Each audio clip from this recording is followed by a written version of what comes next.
Now, one of the kind of most essential things you need to change about the way you might be thinking about Redis is that Redis is not just a key value store. Redis is really a data structure server, and that's the part that will reframe the tool for you. Because in a key value store, the value is an opaque blob, and only operations are reading and writing it.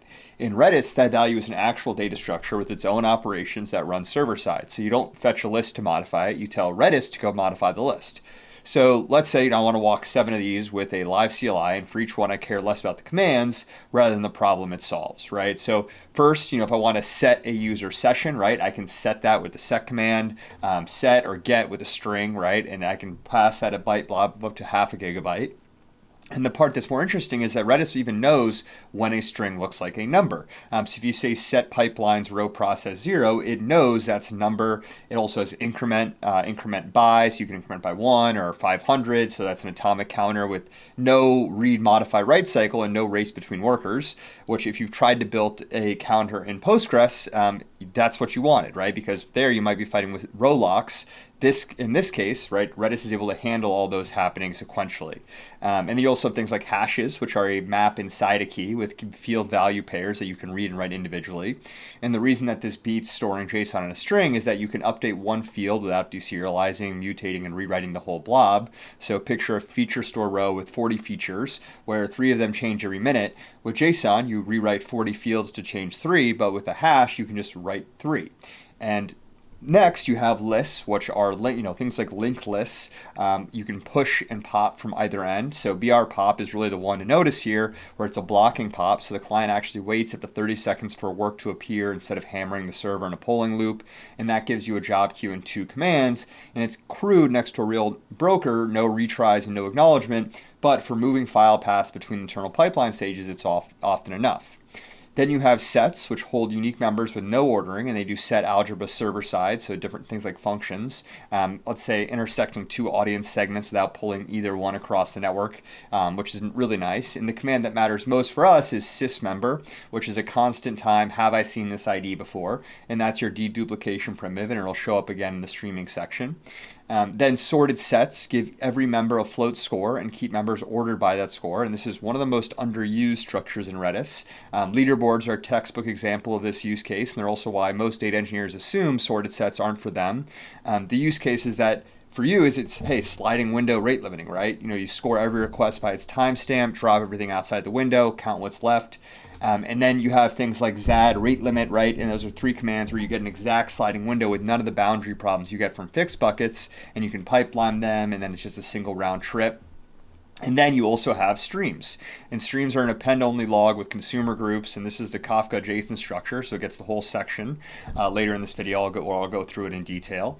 And you also have HyperLogLog, which is a probabilistic counter for approximate distinct counts. And it's a very interesting one because a HyperLogLog will hold about 12 kilobytes no matter how many items you add to it, whether it's a billion unique users, 12 kilobytes, with a roughly 0.81% standard error. So a set holding a billion 20-byte IDs would need tens of gigabytes in a much larger instance. And the trade-off is that you can never ask it for the members. You can only ask how many there are approximately. For a daily unique visitors number on a dashboard nobody audits to 4 decimal places, it's free money. For anything you'd have to defend in a finance meeting, you need to count exactly and have those records. And then PF merge is what makes it practical day to day because you can union your daily counters into a weekly figure without double counting the people who showed up on both days. So those are the 7 different structures you have available to you in Redis that solve 7 different problems. And they all have one thing in common, right? They live in RAM. So what happens when the RAM dies? That is where Redis persistence comes in, and that answers exactly one question. When the process dies, what's going to come back? And there are 2 mechanisms that you can run either or both, and they'll fail differently. So RDP is a point-in-time snapshot. So on a schedule, Redis will fork and write the entire data set to a compact binary file. And the default config just triggers a save after a certain number of changes within a certain window. Then you have AOF, the append-only file, which logs every write command as it happens, and then on restart, Redis replays that log to rebuild the dataset. So rather than describe the difference, it's let me kill the container at different points and show you what survives. So the first config, RDB only, you write 1,000 keys, the last snapshot ran 90 seconds ago, and then I killed the process hard. On restart, every key written since that snapshot is gone, or it's not corrupted or half written, it's just gone. So what RDB gives you is a point in time recovery with a loss window that's equivalent to your snapshot interval. Second config is AOF with appendf sync every sec, so same test, same hard kill. This time everything will come back except roughly the last second of writes, because that's the default AOF setting. It's the right one for most workloads.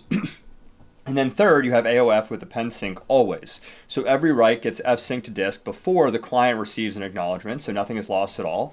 So your write throughput will also fall off a cliff because now you're paying a disk sync per write, which means you've given up the exact property you've chosen in memory store for. So most production setups will use both. RDB gives you fast restarts and a single file you can ship to S3 as a backup, and then AOF gives you a tight recovery window. And Redis 7 actually combines them into a format where the AOF references a base RDB. And two kind of trip ups that people get hit with here is first, there's memory headroom for the fork, right? Copy on write means the fork starts cheap, but if your workload is writing heavily while the snapshot is being written, the parent keeps dirtying pages and the child keeps its own copies of them. So worst case, you approach double your memory usage, and you want to size your instance for that, not for steady state. And the second is that managed Redis defaults vary more than you might expect. Some cloud providers ship persistence turned off entirely on smaller tiers. So if you assumed you had durability and never verified it, you'll find out during a failover, which is the worst time to learn something new about your infrastructure. So when you're running Redis and a managed provider, go run config get save and config get append only against your production instances. And the real reality about Redis persistence is it's a recovery convenience, not a durability guarantee. If losing the data means losing money, Redis shouldn't be your system of record. It's the fast layer that should be sitting in front of one. So if that isn't the system of record, where does Redis actually sit in your data stack? So there are probably 5 real main use cases for Redis within a data platform. Obviously, there's other ones, but these are the 5 ones that you'll likely see out there in the wild. The first, and probably the one I see the most, is Airflow Celery Broker, right? If you use the Celery executor, the scheduler is pushing tasks on Redis and the workers pull them off. So Redis is the queue that's sitting in the middle of your orchestration, and most teams inherit this without ever choosing it, which is fine, right? Until the broker starts filling because workers are dying and the tasks are being requeued faster than they're being consumed. So make sure you're monitoring broker memory with the same seriousness you monitor the metadata database, because when it fills, everything will stop. Second is the online serving layer of a feature store. So let's say, hey, if your offline store holds the full feature history, usually like Parquet or an S3 or a table in a warehouse, and it's what you train on, your online store will hold only the current value of each feature for each entity, and it's what you serve at inference time, right? So it's the same feature definitions, but completely different access patterns. Because the online path has a latency budget, right? A model serving request might get 50 milliseconds end-to-end, and feature retrieval is one slice of that budget, so you can't spend it on a warehouse query. So instead, you materialize current feature values into Redis, keyed by the entity, and then serving does a single lookup with hgetAll feature user, and then the number after that. It's one round trip, right? Sub millisecond, 40 features back. So it's all just there in Redis, and that's that hash advantage from earlier doing the real work. And it's also why Feast and most managed feature platforms default to Redis for this. And the failure mode to watch here, though, is staleness, right? Your feature values in Redis are exactly as fresh as your last materialization run. So if your model cares about the last 5 minutes of user behavior and your materialization job runs nightly, you're serving stale features into a live model, and your offline evaluation metrics will look perfectly fine while it happens. And that gap between offline metrics and online behavior is a really nasty thing to debug. So make sure you're just monitoring that regularly and not trusting your eval numbers on their own. 3, deduplication state for a streaming pipeline. At least once guarantees mean you will see the same event twice. You need a fast membership check on every message, right? And that's where you can use something with Redis like set dedupe on the event, where nx set only if the key doesn't exist, and the command will tell you whether it's set anything, everything. So one round trip gives you the check and write together, and then EX86400 gives you a 24-hour dedupe window that I'll actually clean up after itself, which is if your TTL, with a TTL, your state has a ceiling by construction. So you're not depending on a cleanup job that you'll forget to monitor and will fail silently in 8 months. It has a very clean window of when it's going to be looking for that new piece of data. Fourth is rate limiting an ingestion job, right? Let's say you're pulling from a vendor API with a hard quota and you've got multiple workers hitting in parallel, and each worker is enforcing its own local limit. That doesn't work because collectively they'll just blow straight through the quota, so you'll need a shared counter, and it has to be atomic, which is exactly what that single thread in Redis gives you, right? So it's a really great use case for that as well. And then 5, caching expensive query results, right? The original use case, still completely valid. A dashboard query takes 11 seconds against the warehouse. So you hash the query text, cache the result, and set a TTL matching how fresh the numbers actually need to be. And the rule is to cache things that are slow to compute and cheap to be slightly stale about. And for those 5 are not caching, right, of those different use cases. And so now, for that one that isn't caching, I also want to talk about Redis Streams versus something like Kafka. So Redis Streams is kind of a newer way of using Redis, where it's an append-only log data structure with consumer groups. And the question you'll hear a lot is, can it replace Kafka? And obviously yes and no are not really kind of where it leads to, right? Because it's not true replacement for Kafka. So what Streams actually gives you is, entries persist in a stream after they're read, unlike popping from a list like in Kafka. So consumer groups let multiple workers split a stream with each entry going to exactly one member. And then exact gives you explicit acknowledgement backed by a pendings entry list that tracks what was delivered but never acknowledged. And auto claim lets a healthy consumer take over messages from a consumer that died misprocessing, right? And this is the same kind of consumer group model that Kafka taught everyone. And if your mental picture of Redis Streams was a list with better economics, it's actually a bit more than that. The real big differences are kind of basically fourfold. I would say first, retention. Kafka retention is a policy backed by cheap disk. Keep 7 days, keep a terabyte, compact by key. Redis, on the other hand, is bounded by RAM, and you trim it yourself with max length or minimum mini ID. And writing something like xadd stream max length is 1 million means you'll keep exactly 1 million entries, and it's roughly because the tilde lets Redis trim at node boundaries, which is much faster than trimming exactly. And that practical consequence is that replaying a month of history is a normal Tuesday in Kafka and just not something you can do with streams. Also, for throughput and scale, so the second piece is a single Reddit instance can handle a lot of writes, but a stream key lives on one node, versus Kafka partitions a topic across brokers and scales horizontally as a design goal. Redis clusters shard by key, so scaling a stream past one node means sharding it by hand and owning that logic yourself.